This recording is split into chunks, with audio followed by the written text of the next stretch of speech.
በስመ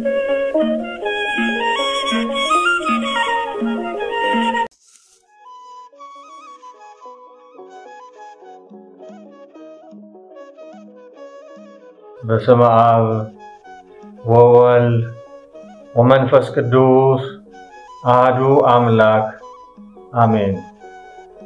የእግዚአብሔር ቤተሰቦች፣ የድንግል ማርያም የአስራት ልጆች፣ የመላኩ የቅዱስ ሚካኤል ወዳጆች በሕያው እግዚአብሔር ስም እንደምን ሰነበታችሁ? አሜን። በመግባት በመውጣታችን በመቀመጥ በመነሳታችን ያልተለየን በመንገዳችን ሁሉ የቀደመልን እቅፍ ድግፍ አድርጎ ለዚህች ቀን ለዚህ ሰዓት ያደረሰን የቅዱሳን አምላክ ልዑል እግዚአብሔር ይክበር ይመስገን።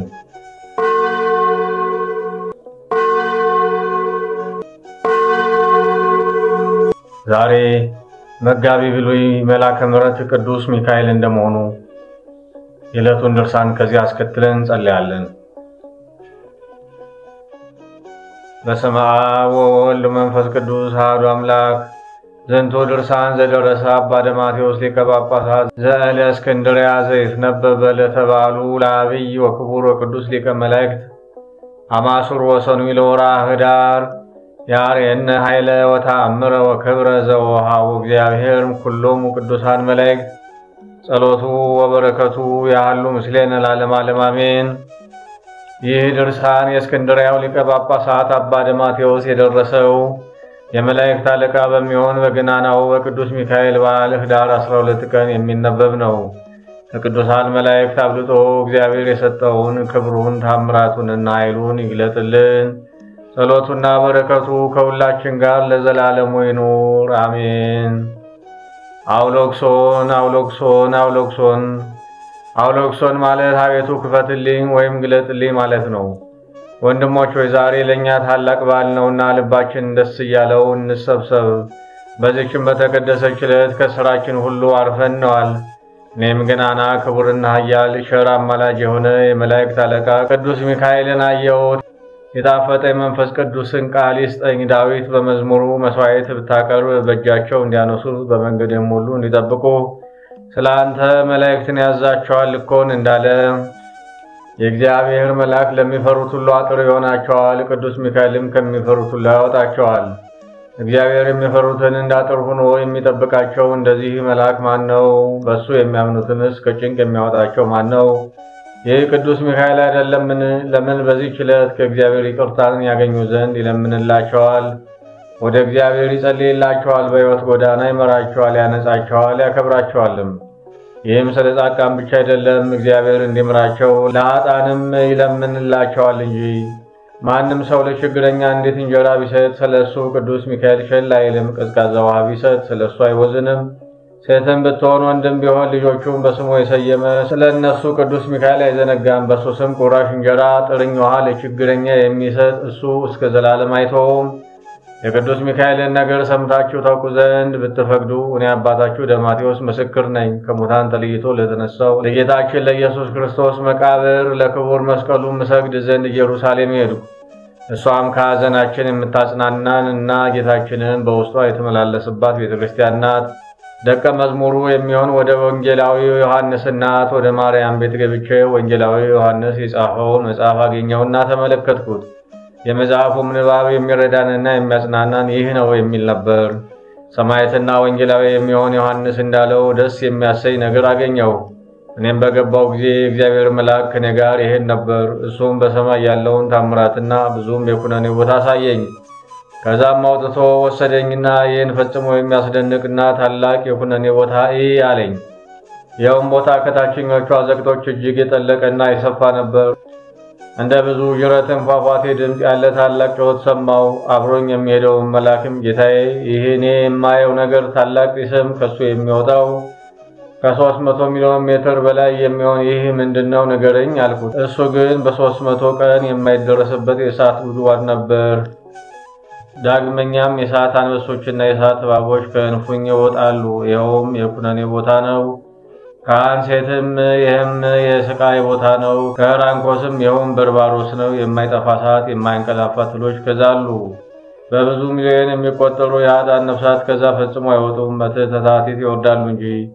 አብሮኝ የሚሄደውን መልአክ የእግዚአብሔር ባለሟል ወዳጄ ዮሐንስ ሆይ ከሌላው ሁሉ የሚያስደነግጠውን ታላቁን ደይን ሲኦል አስተውል አለኝ። እኔም ወደዚህ ደይን ውስጥ ለሚገቡት ለኃጥአን ሁሉ ወዮላቸዋል። ካየሁትም ሁሉ ይህ የደይን ቦታ የምድርን ስፋት ያህላል፣ ጥልቀቱም በዛው ልክ ነው። ክፋት ያለበት ሁሉ ከሱ አይወጣም ብዬ እነግርሃለሁ አለኝ። በኃጥአን ላይ የሚወርደውን የመከራ መቅሰፍት አየሁ። በዛም ውስጥ ለሚኖሩ ከባድና ጽኑ መከራ ነበር።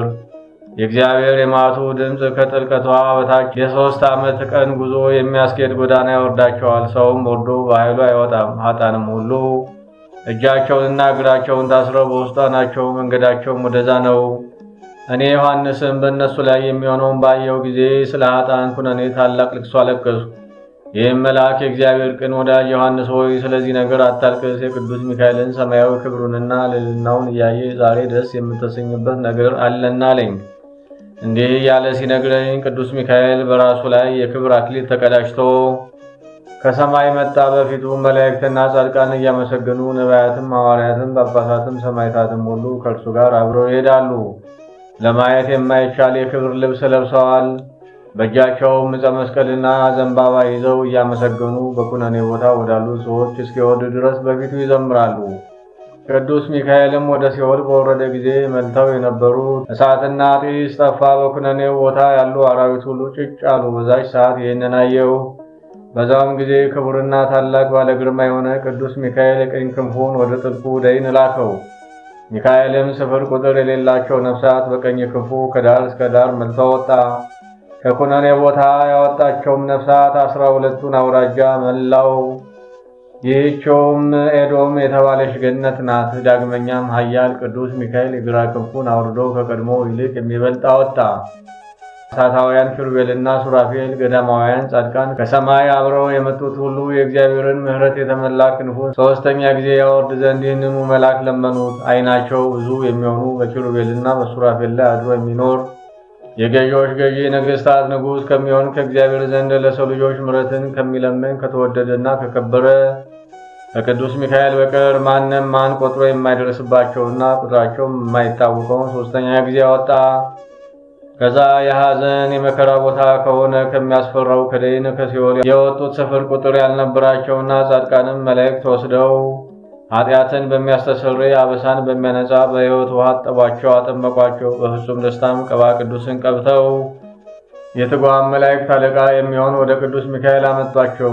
ያን ጊዜም የሰማያውያን መላእክት አለቃ የሚሆን ቅዱስ ሚካኤል ሁሉንም ወስዶ ከእግዚአብሔር ፊት አቀረባቸውና በቅዱስ ሚካኤል ጸሎተ ምሕረት ላደረገላቸው ፈጣሪ ሰግደው አመሰገኑ። እነሆ በዛች ዕለትና በዛች ሰዓት ከአብ መጋረጃ ውስጥ እንዲህ የሚል ቃል መጣ። የምክር አበጋዝ በሆነ በቅዱስ ሚካኤል ጸሎት፣ በእናቴ በቅድስት ማርያም አማላጅነት፣ በጻድቃንና በቅዱሳን በሰማዕታት ሁሉ ልመና የአባቴን ፈቃድ ከፈጸሙ ጋር በምድር ያሉ ኃጥአን ሁሉ ይድናሉ፣ ወደ ዘላለም ሕይወትም ይገባሉ። በዛም ጊዜ መላእክት አለቃ ቅዱስ ሚካኤል ወስዶ ገነት አገባቸው። እኔ ዮሐንስም ከአብ ከወልድ ከመንፈስ ቅዱስ መጋረጃ ውስጥ ይህንን ቃል ሲወጣ ባየው ጊዜ ስለ እግዚአብሔር ቸርነት በጣም ደስ ተሰኘው። በቅዱስ ሚካኤል ልመና ስለተደረገውም ቸርነት ሁሉ አብ ወልድ መንፈስ ቅዱስን ፈጽሜ ያመሰገንኩ። ባልደረባ የተሰጠኛም መልአክ የእግዚአብሔር ባለሟል ዮሐንስ ሆይ የቅዱስ ሚካኤል የበዓሉ ቀን ዛሬ የተለየ እንደሆነ እወቅ። ይኸውም የመጀመሪያው በዓል ሰኔ 12 ቀን፣ ሁለተኛው በዓሉ ኅዳር 12 ቀን እንደሆነም ተረዳለኝ። በዚሁም ዕለት እግዚአብሔር በሰማይ ካሉ ሁሉ በላይ አድርጎ ሾመው። ስለ ትሕትናውና ስለ መታዘዙ ጌታውን የካደና የበጎ ሥራ ጠላት የሆነ ሰይጣንንም ድል ይነሳ ዘንድ ሥልጣን ሰጠው። ወደ ሰማይ ባረገ ጊዜ በመጀመሪያው ነጋሪት ድምፅ ሹመትን እንደሰጠ ሁሉ ዳግመኛም ሙታን በሚነሱበት ጊዜ የማያልቅ ክብር ይሰጠዋል። ዳግም ሁለተኛው ነጋሪት ሲመታ በሰይጣን ምክር ኢየሱስ ክርስቶስን በሰቀሉ ከሐሳውያን አይሁድ ላይ በቀድሞ የበለጠ ክብርና ሥልጣን ይሰጠዋል። ክርስቶስንም ከሙታን ተለይቶ አልተነሳም የሚሉትን አመፀኞች ሁሉ ምድር አፏን ከፍታ ትውጣቸዋለች። ዳግመኛም ትንሣኤ ሙታንን ፈጽሞ የማያምኑትን ቅዱስ ሚካኤል በዝንጎች ማኅተም አትሞ ወደ ሲኦል ያወርዳቸዋል። የዲያብሎስም ወገኖች ክርስቶስ ከመቃብር በመነሳቱ እያዘኑ ወደ ሲኦል ተቆለቆሉ። እሱም በአሸናፊው እግዚአብሔር ኃይል ብራያልን አሰረው፣ ዲያብሎስንም ድል አደረገው። ትንሣኤ ሙታንን የሚያምኑ በጥምቀት የተወለዱ ጻድቃንን ግን ወደ ገነት ያገባቸዋል። አብን ከልጁ ከክርስቶስ ጋር ወዳለበት ያሳርጋቸዋል፣ ስለ እርሱም ደስ ይለዋል። ለቅዱስ ሚካኤልም በሙታንና በሕያዋን ላይ ሥልጣን ይሰጠዋል። ይህችውም የእሱ ገንዘቡ የምትሆን ናት። እሱም ቅድመ ዓለም የነበረ እግዚአብሔር አብ ልጁ ኢየሱስ ክርስቶስና የባሕርይ ሕይወቱ መንፈስ ቅዱስም በማይመረመርና ሊነገር በማይቻል በታላቅ ክብር ቅዱስ ሚካኤልን የመረጠው እሱ ነው። በሰማይ ካሉ ሁሉ በላይ ከቀድሞ የበለጠ ማዕረግ ሰጥቶ አከበረው። በዓመቱ በኅዳር 12 ቀን ድንቅ ታምራት ያደርግ ዘንድ ሥልጣን ሰጠው። በጌትነቱ ዙፋን የተቀመጠ በኪሩቤልና በሱራፌል ላይ አድሮ የሚኖር ቅዱስ ሚካኤልን በሁሉ ዘንድ የሚልከው እያንዳንዳቸው ከእርሱ በየማዕረጋቸውና በየክብራቸው ከአብ መጋረጃ ውጭ ከሚቆሙት ሁሉ በላይ ከፍ አድርጎ መረጠው። ቅዱስ ሚካኤልም ከአብ መጋረጃ ውስጥ በወጣ ጊዜ በሰማይ ያሉ ሁሉ በየወገናቸው ከቀደመ ሰው ከአዳም ጀምረው ያገለገሉት ጻድቃንና ሰማዕታትም ሁሉ ተባብረው አገኛቸው። በየወገናቸው ሁሉም ተሰብስበው በማህበር ይዘምራሉ፣ ያመሰግናሉ። የእግዚአብሔር ባለሟል ዮሐንስ ሆይ ዓይንህ እንደሚያየው በቅዱስ ሚካኤል አጠገብ ከጌታ በሚገኝ ፍጹም ደስታ ይኖራሉ። ከእንግዲህም የኩነኔ በሮችና የሚያስፈራ ጥልቅ ጉድጓድም ይከፈታል። ነፍስም ሙሉ በእግዚአብሔር ቸርነት ወደ አንድ ቦታ ይሰበሰባል። ይህችም የኤዶም ገነት ናት። ዳግመኛም በበዓሉ ቀን ቅዱስ ሚካኤል ይመጣና የክብር ባለቤት በሆነ በእግዚአብሔር ፈቃድ ክንፎቹን ወደ ሲኦል ያወርዳል። ኃጥአንንም ወደ አዲሲቱ ምድር ያወጣቸዋል። ይኸውም የመላእክት አለቃ የሚሆን የቅዱስ ሚካኤል ሰራዊት ይሆናሉ። ይቅርታ የተደረገላቸውና ምሕረት አግኝተው በአንድ ጊዜ በክንፎ ያወጣቸው ስፍር ቁጥር የሌላቸው እልፍ አእላፋት ናቸው። የቅድስት ትንሣኤው መታሰቢያ በሆነች በከበረች ሰንበተ ክርስቲያን ለችግረኞችና ለድሆች የመጸወቱ ከሲኦል ያወጣቸው የኃጥአን ነፍሳትም እጅግ ብዙ ናቸው። ብዙም ቢሆን ጥቂትም ወይም አንድ እንጀራም ቢሆን ግማሽ፣ እንዲሁም አንድ ጽዋ ቀዝቃዛ ውሃ እንኳ ቢሆን በዚህ በከበረች ሰንበተ ክርስቲያን ዕለት ለድሃ የሰጠ እግዚአብሔር እንዲምራቸው መንግሥተ ሰማያትንም እንዲያወርሳቸው ከሰይጣንም መከራ ከጥፋቱም ሁሉ ጠብቆ እንዲያድናቸው አዎን እውነት እልሃለሁ። ሁለተኛ በዚህ በቅድስት ሰንበተ ክርስቲያን ጸሎት ቤታቸውን፣ ልጆቻቸውን፣ ገንዘባቸውን ይባርክላቸዋል። ዳግመኛም በሚካኤልና በገብርኤል ስም ለችግረኞችና ድሆች የሰጠ ቢኖር በ24ቱም ካህናተ ሰማይ ስም በአራቱ እንስሳትም ስም አምላክም በወለደች በእግዝእትነ ማርያምም ስም በጻድቃንና በሰማዕታትም ስም ስለ ክርስቶስ ስም በተገደሉ በቅዱሳን ሁሉ ስም የሰጡትን ሁሉ በአምላኩ በእግዚአብሔር ኃይል ቅዱስ ሚካኤል ያወጣቸዋል። ለተራቡና ለችግረኞች በቅዱስ ሚካኤል ስም አንድ እንጀራስ እንኳ ቢሰጡ ወደ ሲኦል እንዳይጥሏቸው ይለምንላቸዋል። ይቅርታንና ምሕረትን ያገኙ ዘንድ ኃጢአታቸውም ይሰረይላቸው ዘንድ ወደ ጌታችን ወደ ኢየሱስ ክርስቶስ ይወስዳቸዋል። ክርስቲያንም ወይም አረማዊ ቢሆን ወደ እግዚአብሔር ከሚለምኑ ከአይሁድ ወገን ቢሆን በቅዱስ ሚካኤል ስም ደግ ሥራ የሠራ ሁሉ የእግዚአብሔር ልጅ መሐሪው ይቅር ባዩ ክርስቶስ አይጥለውም። ከዚህም በላይ ሰማይና ምድር ይነዋወጣሉ። ጻድቃንና ሰማዕታትም ሁሉ ወደ እግዚአብሔር አብና ወደ ቅዱስ ሚካኤል ይለምናሉ። ዮሐንስ ሆይ እንዳየው ሁሉ በዚህ ሰዓት ለሚለምንላቸው ሁሉ ይቅርታን ያደርግላቸው ዘንድ ወደ እግዚአብሔር ይማልዳሉ። በዚህ ዓለም ለድሆችና ለችግረኞች ስለመጸወቱ በሦስተኛውም ጊዜ ስለ ጻድቃንና ስለ ሰማዕታት ስም ያወጣቸዋል። እንግዲህ ቅዱስ ሚካኤል ሁል ጊዜ እንደዚሁ ከክርስቶስ ትንሣኤ እስከዚህች ዕለት እስከ ዕለተ ምጽአትም ድረስ ለዘላለም ብዙ ታምራት ይሠራል።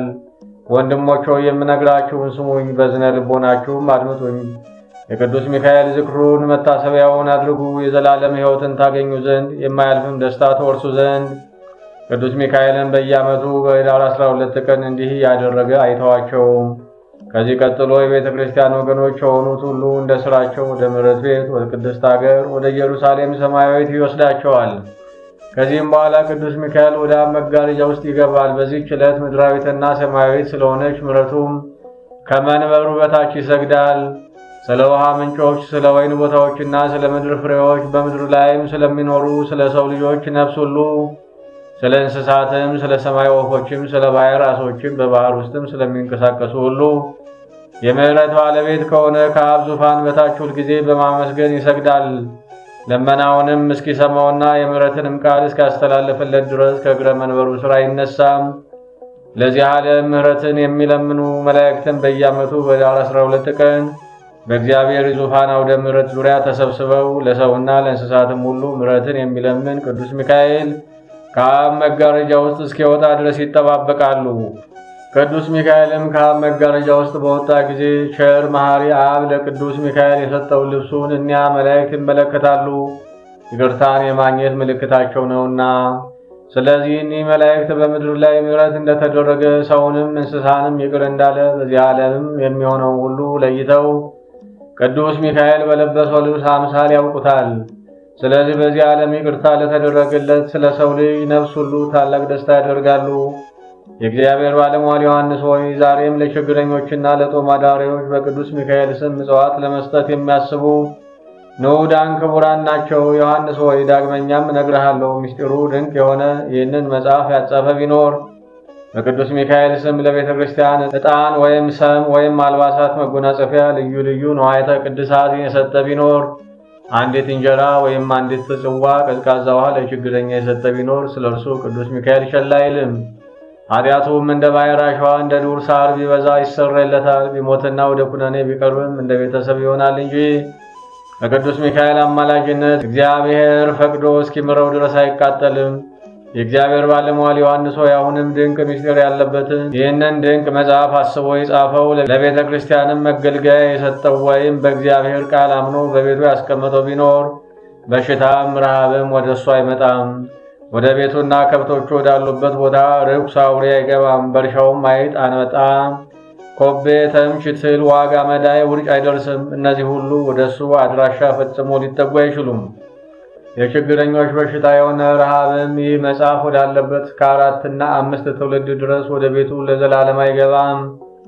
የውሃ ድርቀት፣ የእንስሳት እልቂት፣ በሰውም ዘንድ አባር፣ ቸነፈር ተስቦ አይመጣም። የቅዱስ ሚካኤል ስም ኃይልና ረዳት ይሆነዋልና።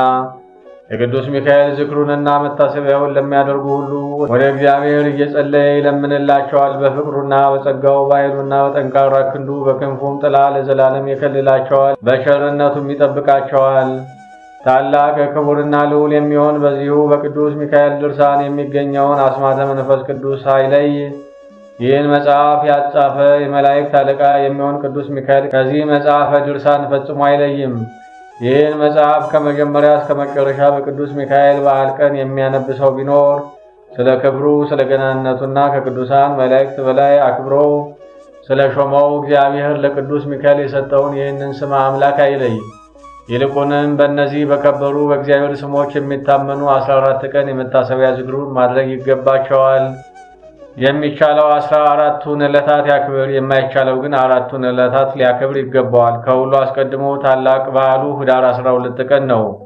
ቀጥሎም ታላቅ በዓሉ ሰኔ 12 ቀን ነው። ከዛም ነሐሴ 12 ቀን ነው። ከዛም ታኅሳስ 12 ቀን ነውና እነዚህም በጥንቃቄ ያክብሩ።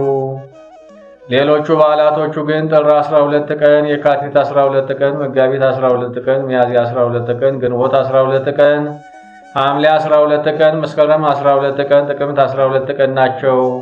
ከዚህም ቀጥሎ ኅዳር 13 ቀን የአእላፍ መላእክት በዓል ሲሆን ታኅሳስ 19 ቀን ደግሞ የመላእክት አለቃ የሚሆን የቅዱስ ገብርኤል በዓል ነው። ያን ጊዜም በሰማይ ያሉ መላእክት ሁሉ አለቃቸው የሆነ የቅዱስ ገብርኤልን ክብር ለማየት ይሰበሰባሉ። የሌሎቹ መላእክት በዓል ግን ካለቃቸው ከቅዱስ ሚካኤል በዓል ጋር አንድነት ይውላል። የመላኩ የቅዱስ ፋኑኤልና የካህኑ የመልከጼዴቅም የመታሰቢያው በዓል ጳጉሜ 3 ቀን አብሮ ይውላል። ይህችም የታላቁ የሩፋኤልና የጻድቁ የመልከጼዴቅ በዓል ፈጽማ የከበረች ናት። ስሟም ዕለተ ምራያ ይባላል፣ መድኃኒት ማለት ነው። ይህችንም ቀን ላቅ አድርጋችሁ አክብሯት። በዚህች ዕለት ዝክራቸውን የዘከረ በስማቸውም ለድሆች ምጽዋት የሰጠ ለቤተ ክርስቲያንም መባ የሰጠ ቀድሞ እንደተባለ ሁሉ ከክፉ ይድናል። በእነዚህ በከበሩ ቃላት ኃይልም ወደ ቤቱ ክፉ ነገር አይገባም፣ እስከ መቼም ለዘላለም መከራ አያገኘውም። በኃይል የሚመጡ ክፉ ሰዎችም አያሸንፉትም። በቅዱስ ሚካኤል የጸሎት ኃይል ድል ይሆናሉ እንጂ። ይህንን መጽሐፍ የጻፈው ያጻፈው ያነበበውም የተረጎመውም ሲነበብ የሰማውም ቃሉንም በንጹሕ ልብ የተቀበለ በሕይወቱ ሳለ ሐዘን አያገኘውም። ጠላቶቹም አያሸንፉትም። በሞተም ጊዜ ኩነኔን አያይም። የመላእክት አለቃ ቅዱስ ሚካኤል ያድነዋልና። ይህን መጽሐፍ የሚጽፈው ሁሉ ጎስቋላ ቦታ ያስቀምጠው፣ በተቀደሰና በተባረከ መልካም ቦታ ያስቀምጠው እንጂ ይህ ስመ አምላክ ያለበት ቃል ለዘላለም ታላቅ ኃይል የሚሰራ ነውና በትህትና ቃልም እነዚህን የከበሩ ቃላትን ተናገር። አካ አሜ ሌክ ቦኤ ኤንካ ካዚን አርያኪን ኤርናኬ ኬም ካዮን ፔጉ ጌሎ አሴሌቅ አስሎ አስከማ አላሶሙ ኤቅሬው ያበስቲክ ፒስኪር ጋርጎ አቢት ከቢስ ፌያ ፌ አንልካ ኤዊስ አብሶላ ኪፍ ካዊኑ አርህሉ አዋጽ አዊካ እሎ አሴሎ ዮብጎ ኤል አክዊ አስ ከመ ወዴና ኬጓ። እነዚህ የከበሩ ቃላትና የእግዚአብሔር ሕቡዕ ስሞች በቅዱስ ሚካኤል እጅ የተገኙና በዕብራይስጥ ቋንቋ ከቃላቶች ሁሉ የበለጡ እንደሆኑ የታወቀ ነው። ይህንንም መጽሐፍ የሚያጽፍ ሰው ይህንን ሕቡዕ ስም ከመጽሐፍ አይለየው፣ በንጹሕ ቦታ አስቀምጦ በክብር ይጠብቀው እንጂ ለእሱ ጠላትን የማሸነፍ መከታና ጋሻ እንዲሆነው ለዘላለሙ። በጨለማ የሚዘዋወሩ የጠላት ሰይጣን ኃይሎች በአሸናፊው እግዚአብሔር በመዓቱ መቅሰፍት ይደምሰሱ። በቅዱስ ሚካኤልም ጸሎት ደስታን በሚያበስር በቅዱስ ገብርኤልም ጸሎት በ99ኙም አለቆችና በተባበሩትም ጸሎት በ24ቱም ካህናተ ሰማይ ጸሎት መንበሩን በተሸከሙ በአራቱ እንስሳ ጸሎት በነፍስ በሥጋ ንጽሕት በሆነች ከሴቶች ሁሉ በላይ የከበረች የፍጥረት ሁሉ እመቤት በሆነች አምላክን በወለደች በቅድስት ማርያም ልመናና ጸሎት ፈጽመው ይራቁ ይውደሙ።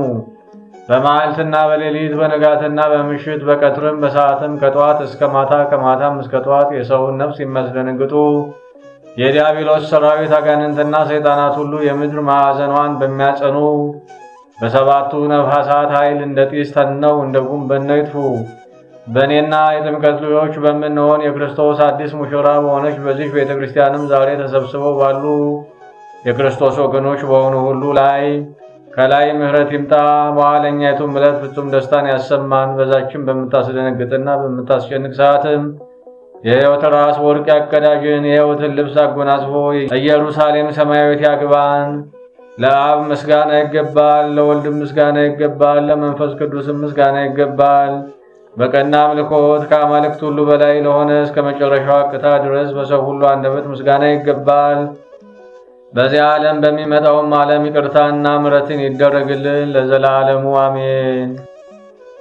የምታነቡም ሁሉ ከቃሉ አታጉድሉ፣ አትጨምሩ። ከነዚህ ቃላቶች እንዳትለውጡ የተስማማችሁም ሆናችሁ ተገኙ እንጂ ከዚህ ቃል አንድ ቃል እንዳይገደብ በትዕግስትና በእርጋታ አንብቡ። በበዓላቸውና በመታሰቢያቸው ቀን ቅዱሳን መላእክትና ጻድቃን ድርሳናቸውና ገድላቸው እስኪነበብ በዛ ይቆማሉና ድርሳናቸውና ገድላቸው በተነበበ ጊዜ ከአንባቢው አንድ ቃል ቢገደፍ ወይም ቢነጥብ ቅዱሳን መላእክት፣ ጻድቃን፣ ሰማዕታት፣ ነቢያት፣ ሐዋርያት፣ ፍጹማን መነኮሳት፣ ደናግልም ስለተገደፈው ስለ አንድ ቃል ያለቅሳሉ። ንባቡም ቢረዝም እስከ ነገም አትተው። ድርሳናቸውና ገድላቸው እስኪፈጸም ድረስ ቅዱሳን ከዛ አይሄዱምና በአባ ሲኖዳ ገድል ከሚነበበው ቃል አንድ ቢገደፍ የነቢዩ ኤርምያስ ዓይን እንባውን አፈሰሰ ተብሎ እንደተጻፈ እንደዚህ ሁሉ ሕዝቅኤልና ሚልክያስ አንባቢው ቢተኛ ብዙ ጊዜ ቆመው ጠበቁ። እናንተም አንባቢዎች በልብ ንቃትና በፍርሃት ሆናችሁ አንብቡ። መጻሕፍትን ማንበብ የማትችሉ ቢሆን ግን ማንበብ የሚችለውን ጥሩ።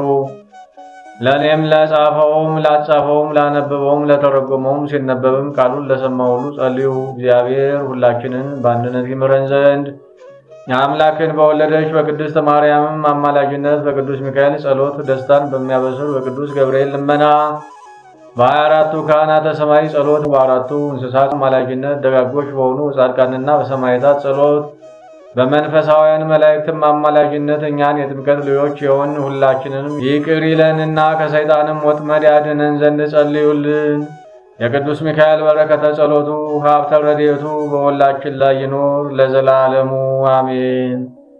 ኤኮ ሳስሌ ኤፖ ኤፓ ኤፓስ ኤነከምካም ኤቦ ኪሮም ለካፍ ፌኤ ሎኬ ዋርናኬ ጓ አብሶላ አስቤክ አበሳኩ አሜ አውፅ ኤቃ ኤጴካብ ሬው አርሂሊ አዮን ያብሳት ጸ በቅዱስ ሚካኤል በጸሎቱና በልመናው የተማጸን አምላክን በወለደች በእመቤታችን በቅድስት ማርያም ልመናና ምልጃዋ ያመን እኛን ለዘላለም ልጇ ወዳጇ ያድነን አሜን። አካ ክስበኤል ቤቃ ጼቃ ሴቃ አልፋ ወኦ ቤጣ የውጣ የወድ አሃያ ሸራሃያ ኤል ሻዳይ ጸባኦት አዶናይ አማኑኤል ኤልመክኖን እነዚህ አስማቶች ጌታችን ኢየሱስ ክርስቶስ በቅዱስ ሚካኤል በክንፎቹ ላይ የጻፈለት ናቸው። በእነዚህ አስማቶች ዲያብሎስ ከነሰራዊቱ በጨለማ መጋረጃ ተጠቅልሎ እንደወደቀ የኔንም የናንተንም ጠላቶችንና ባላጋራዎችንም ለዘላለሙ ይጣልልን አሜን።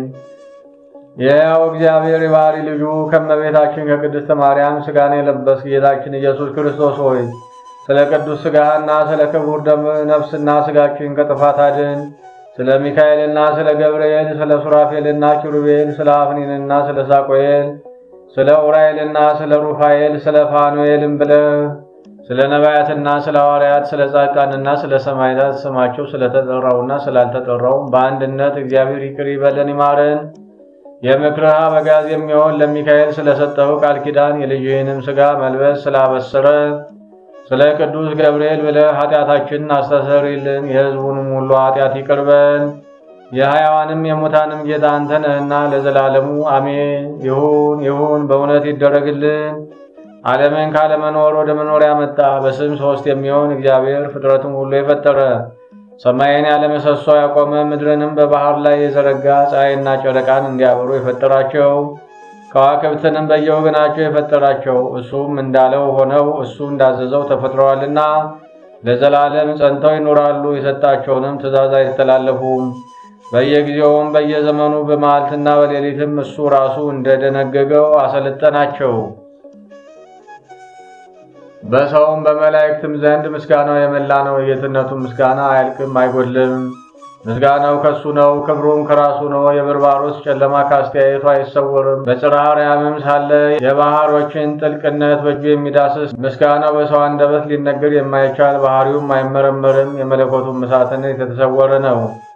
ምስጢሩም ከስጋዊ ደማዊ ሰው የተሰወረ ነው። የጥንት አነዋወሩም ሊነገር የማይቻል ነው። የጥበቡን የባህር ጥልቅነት የመላእክት አእምሮ የሰውም ሐሳብ አያሻግረውም። ለሱ ክብር ምስጋና ይገባል። ገዢ ለሆነ ባህር የመለኮቱም ምስጋና ይገባል ለዘላለሙ አሜን።